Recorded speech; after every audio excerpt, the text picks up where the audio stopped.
Yes, people, hope everyone's good. In today's video, I'm going to give you my experience of the first 48 hours in prison. Now, this might not be the same as everyone else because I've only been to one prison. This is just what happened with me. Obviously, for people who've never been to prison before, it can be quite a daunting experience and a frightening time, but really, there's nothing to be that frightened of as long as you don't act like a complete idiot, basically. Now, I don't want to glorify prison.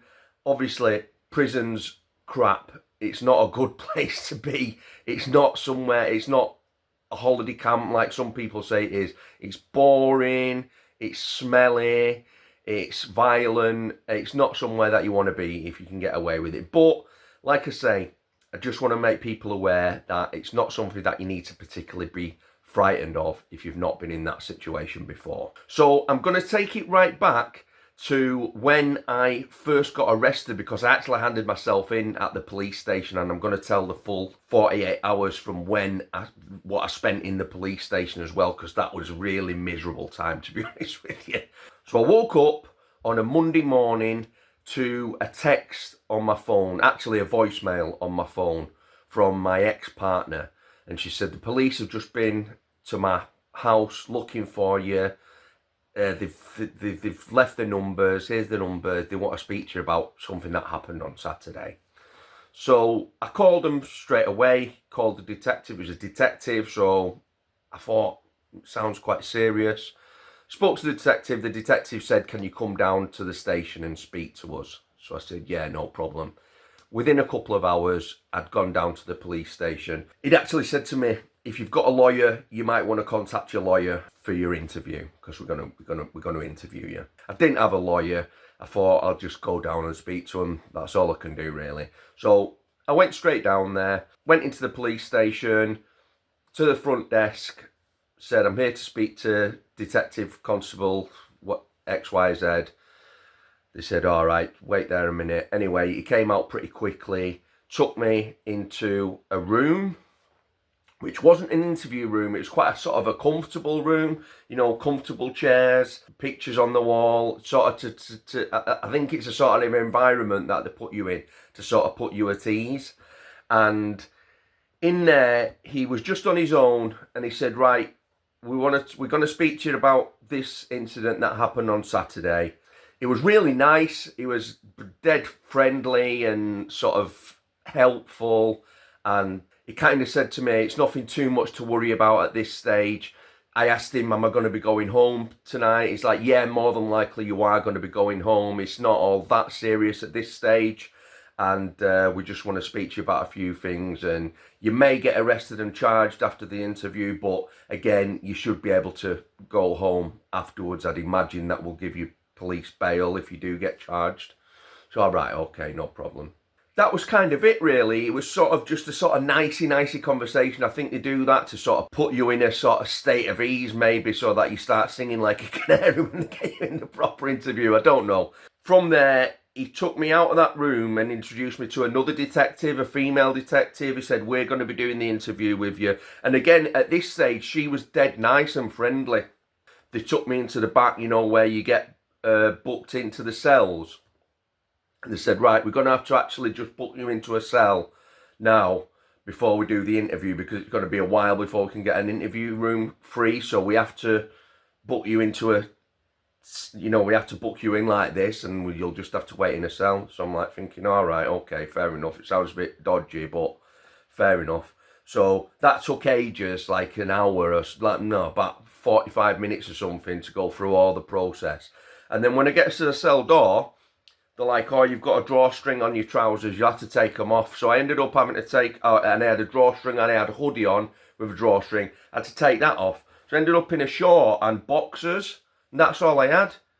And sat in a cell, it was quite cold, and it's the cell in this police station, it's just like literally an empty room, a small empty room, with a toilet with no seat on it at one side, no toilet paper, and it's not even a bed, it's just a slight raised step on the floor at one end with like a foam, very, very thin foam mattress on it. I don't think there was no pillow. It was like the mattress, it was like concrete. The room was concrete, and the floor was like where the bed, I guess you'd call it, was shaped so it went along and up. So that was your pillow, basically, just like a thing up where the mattress just folded, and that was where you laid your head. And I was in there for about 2 hours before my interview, and it's just miserable. You sat there, nothing to do, complete silence. There's people screaming and shouting outside because, as you can imagine, there's all sorts of people getting arrested in there.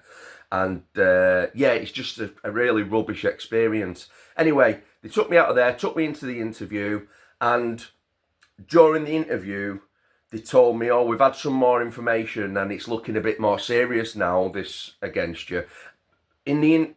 Before this, they'd asked me if I wanted a lawyer, and I said I do want a lawyer. They said, right, well, you can either wait and we'll get a lawyer to come down and sit in the interview with you, or you can just speak to one on the phone and they can give you advice before you go into your interview. And because they'd said I'm going up, I think this is another one of the tactics that they use. Because they'd said I could more than likely go home, I just thought, oh, I just want to get it over and done with as quickly as possible. I'll just speak to them on the phone and get my interview done, get out of there, and then I can sort it all out later. So that's what I did. So I spoke to the lawyer on the phone, and the lawyer said to me, right, I don't really know much about this. They've not given me hardly any information, but they are going to charge you at the end of the interview. So what I would suggest you do is give a no comment interview. And I said, well, fair enough, but this is what happened in the incident. And I explained to him the full incident because it was a bit more complicated. But the lawyer, even when I'd explained the full story to him, the lawyer said to me, look, that's fair enough, and it does sound a lot more complicated. However, I would still give a no comment interview. He said, because regardless, whatever you say, they're going to charge you at the end of the interview. They've told me they're going to charge you anyway. So if you give any comment or, say anything, they could take some of that and use it against you later on. So I would recommend that you just say no comment to everything. So that's exactly what I did. I went into the interview, said no comment to everything. So at the end of the interview, they asked me all these questions. I just said no comment, no comment, no comment to everything. And at the end of the interview, they said, right, we're charging you with these 2 charges. And the charges were, one was possession of a firearm, possession of an illegal firearm, section 19 of the firearms law. And the second one was possession of a firearm with intent to cause fear of violence. So that was the second charge that I was charged with. They'd said what had happened was they'd been given a weapon that they believed I'd been in possession of, and during the course of the interview, so they said, they'd had the ballistics report back, and what they'd initially thought it was like not a dangerous weapon that it actually was. They were saying it was a modified weapon with ammunition that was dangerous, basically, and it was loaded with ammunition that was dangerous. So they charged me, and I said, so what's the crack? Am I gonna still be able to go home? And the detective's like, I'm not sure. You should be able to. I think it's going to be a decision made by the custody officer. So they put me back in the cell, and I'm literally just in there for hours and hours and hours. And it was probably like 6 or 7 hours before I finally got an answer. I kept asking them, what's going on? Am I going to get to go, or am I going to stay in? And I finally got an answer. It looks like you're going to be going to court in the morning. All right. So I just sort of, bedded down for the night then. Didn't get much sleep, obviously, because it was just a miserable, miserable place. Loads of noise going on all through the night. I did get some sleep, but it was just sort of broken sleep, and it was really uncomfortable. I had one blanket. I asked for another blanket later on because I was cold, because I was still in a short and t-shirt, boxers and a t-shirt. So the morning couldn't come quick enough. The food was really crap, really terrible. I had like one meal on the evening, which I can't remember what it was. I think it was like, I don't know what it was, like chicken tikka or something. It was tiny, like a little microwave meal, really poor quality, horrible. But I ate it anyway. I think there might have been like a bit of naan bread with it or something, curry and rice with a bit of naan bread. I can't remember, but it was rubbish anyway. It didn't. I felt like I'd not really ate anything. And then in the morning, really early, they woke me up. I don't know what time it was because I'd lost all track of time. Obviously, I didn't have a watch in there. I didn't have my phone in there, so I didn't know what time it was. But I knew it was really early, and they give me like 2 breakfast bars, and they give me an orange juice, and that was it. That was the breakfast, and then it was probably another 4 or 5 hours then before they took me out to go to court. So then they took me out of the cell, handcuffed me, took me out of the police station, went in the back of what they call a sweat box. So these are them big vans that you've seen that have got the, the little small square windows in the side, the big white vans that you see that transport prisoners. And that's a miserable experience as well, because you're in you get in there, you just sat in a tiny little seat. You can't move left, you can't move right. It's just literally a cubicle that you just sat in. They give you they give me like a cup of water with a peel. It's like a yogurt pot, and it's just water. Luckily, it wasn't all that far to get to the court. So anyway, in that sweat wagon on the way, it was full of people, and there was somebody right at the back, some absolute moron, screaming, shouting, banging on the bars, making loads of noise, going, miss, I need to talk to you. And some of the other lads in the back were getting peed off with him and going, when I get out of this, you're getting levered, son, like to this guy who's making all the noise. And this was all the way to the thing, and the screws were shouting at him, shut up, keep the noise down. And yeah, it was just a miserable experience. It was probably about, I think it was about a 45-minute drive, half an hour, 45-minute drive from the police station to the court. So then you come out of the back of the van, handcuffed still, take you downstairs underneath the court, and you go into like holding cells, which is like a big cell with benches all around the edge, where a few you can go in. Now, when I first went in there, it was just me on my own in one of these. There was a guy opposite who I was chatting to, and eventually a guy came in. Now, this was about midday, 11, something like that, and they said you could be any time up until like 6 o'clock. Right, I was last, wasn't I? So I was in there all day. It was so boring. I was tired because I'd not had any sleep. It was just a miserable experience. There's uncomfortable. The benches, you could lie down on them, try and get a bit of kit, but they were just uncomfortable. People shouting, screaming. I could hear this same guy who'd been on the back of the van screaming at the other end of the court thing. And yeah, just in there all day. Eventually, a screw comes to get you, takes you in handcuffs out of the cell, and you walk through the, court. You don't know really where you're going, and you end up in a courtroom.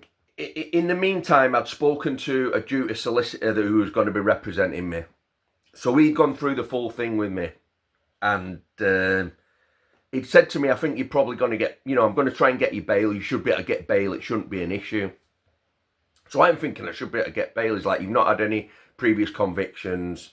It's quite a serious charge, but, based on the circumstances, you should be able to get, it's pretty nailed on that you'll get bail. So I wasn't too worried at this stage. Then when I got into the court, this guy who was representing me, he was a Chinese guy, right? You couldn't really barely understand what he was saying. The prosecution started saying, so he asked for bail. The prosecution said we don't want him to get bail. It's serious charges, and we've had reports. I don't know where this has come from, but that somebody had spoke to the police and told them that I had no fixed address and I was living in the back of my car, right, which is absolute nonsense. So my solicitor didn't have any proof that I had an address, because I did. I had my own flat, but I couldn't prove that at the time, and the solicitor had not really looked into this probably at this stage. It's just a duty solicitor. They're not, they're not going to do a massive great job for you, are they, like a paid solicitor is? So he didn't really know where to go with it. So the judge turns around and says, right, I'm going to put you on a 7-day lie down. You come back in 7 days and we'll make a decision then whether you're going to remand for the rest of until your trial, or if you're going to get bailed. So I think it's kind of to give me the opportunity so that I could get prove that I did have an address, and that I wasn't just going to be just going off to, and running off somewhere. So that was it. I got remanded. So from there, I couldn't believe it. I was shocked. I thought I was going to be walking out of there. But in another way, I wasn't shocked, because I'm thinking to myself, well, everything else has gone wrong, so this is probably going to go wrong as well. So I was shocked, and I wasn't. Get took out of there, still in handcuffs, go downstairs, and they put you back in a holding cell. And this is like late now. This is like 5, 6 o'clock. And it was another good hour and a half before they took me out of there. And then they take you out, they take you to a desk. They're like, right, you go into Barlinnie jail. Do you need protection when you get there? I'm like, what do you mean protection from what? Because I'm green to this. I don't know nothing about it. Is there anybody that's going to cause you any problems? I'm like, no, I don't really know anybody in this area. I'm not from around here. So, no, I should be all right. So like, right, all right. So then you go back on the sweat box, and it seemed a bit shorter this time, and there wasn't this noisy guy on, so it was a bit more peaceful. So went from there to the prison, which was probably about half an hour, something like that. Get to the prison, I was still sat on the sweat box in one of these cubicles, probably for a good half hour after you get there, just sat there doing nothing, because everything takes forever in prison. So then, get out of the sweat box, they take you again in handcuffs. You probably walked past these big buildings, and in reception, you've got screws there, so 3 or 4 screws, and then you've got people, like basically prisoners who work in the reception, and they've got like red jumpers on, and they were really nice guys, actually, the ones who work there. So they obviously know, there's a lot of people who it's the first time, and they do try and put you at ease. There was really good like that. And the staff, to be fair, the staff was as well. The staff were really, really nice in the reception.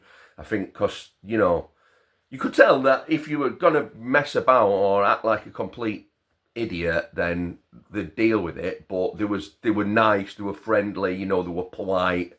And I think in prison, if you're polite with other people, they're right with you in terms of staff. That was my experience anyway. This was late now. We're talking like probably 7:30 at night. And it probably took about an hour in the reception to take all your clothes. Not all of them. You keep your underwear. Keep your own underwear. And your trainers you keep. And they give me jogging bottoms and a jumper and a t-shirt, I think. So you got them on, you go through this machine, you go through 2 machines, you go through one machine that like scans you to see if you've got, any drugs, if you've consumed, if you've got like drugs hidden inside you and all like that, and you sit in a chair as well, which that does the same thing, like checks for if you've got, because people put stuff up the back passage, don't they, or swallow, packages with drugs in. So this is for like that. And I'd not really had anything to eat. I'd had at the core all I'd had all day. I think they brought us. I'd been there the whole day, and they brought a pot noodle. I think that's all I got, and it was all awful. It wasn't a proper pot noodle. It was like one of the cheapy ones. It was just like water and a bit of noodle, and it was rubbish, honestly. So one of the screws in the reception said, "Oh, have you had anything to eat?" I was like, "I've not had nothing." She's like, "Oh, you've missed the dinner now, but I might be able to get you a sandwich or something. Let me see if I can get you something." And she got me a cheese roll, which was dead nice. So I took that with me. So from reception, they take you then onto the induction wing. And on the induction wing, I was just sat in a room with a few other people for like an hour. Everyone else got took first today, so I was last again. And I could hear them outside the door. They're like, "Who are we going to put him with? Who are we going to put him in with? Blah, blah, blah, blah." So they do put a bit of thought into, not putting, putting the right people together in a pad. Do you know what I mean? They don't just put anybody with anybody, or they didn't in, where I was. Anyway, luckily I ended up in a cell on my own the first night. So they took me up to the cell. There was only 2 floors on this induction wing, so I was on the 2s, which is the first floor, right at the far end, the last cell on the right. Got in there and they give me an induction pack, which is like a big bag with tea bags in it, powdered milk, sugar, jam, butter. I can't remember if there's anything else in it, but it was just, things like that. So I'm thinking, oh, I can have a cup of tea, because I've not had a proper cup of tea for ages, and I drink loads of tea. I didn't have any stuff, I didn't have really anything to arrange or anything, because I didn't have anything with me apart from what I was wearing. But there was like a cup in there and some cutlery, tray, and you got a television in there. And so I just got myself organised. You've got to make your bed, obviously. The bed it's still rubbish compared to a normal bed, but compared to the police station, it's like the Hilton, because you've got a pillow at least, which is like a foam pillow, but it was all right. It's quite comfortable, actually. So got myself organised with the bed, got the telly on, and I was just quite relaxed, actually, because it had been such a long day, such a long 2 days, really. But there was no kettle. There was no kettle in the cell. So I'm thinking, how do you make a cup of tea, mate? And I know nothing about it, obviously. As I said, it's the first time I've been to prison. I don't know what you're supposed to do. So I think maybe you don't get a kettle. So I think, maybe you've just got to make it out the hot water. In the hot water tap. So I was making cups of tea using the hot water tap. It wasn't till the next morning when I told one of the screws that, they said, "Oh, no, you just should have had a kettle. I'll go get you one now." And they went and got me a kettle.